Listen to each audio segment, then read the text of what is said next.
Karon ang akong gamiton nga testing tool kay ang Selenium IDE.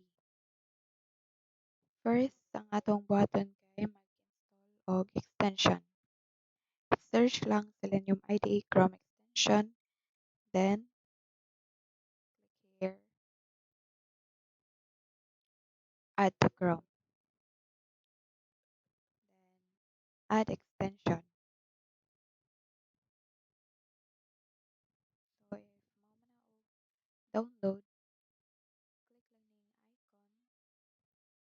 ning icon og kini. I-record ni test in a new project. Og I will lang ni siya i-name as test. Ikaw ra bahala ani mag-name kung unsa imong gusto kay project name mo man ni siya. So okay, i-paste pud nimo ang URL nga imong i-test. So karon ang akong i-test kay ang carousel nga website. Copy the link, then paste. Start recording. So now nag-record na ang Selenium IDE. So whatever commands nga mabuhat sa imong cursor kay iyang i-record. Karon akong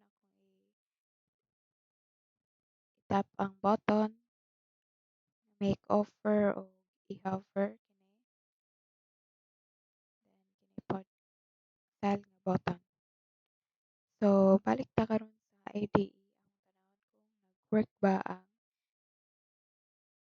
ang website. So i-test lang mag-name lang kag outro og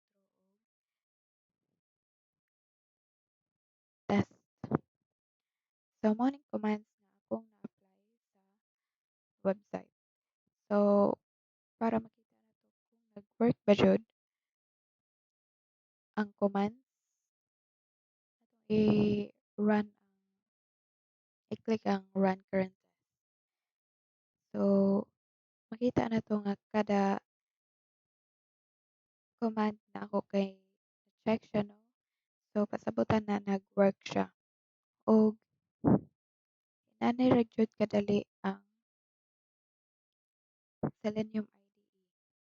Dili na siya need og mga programming knowledge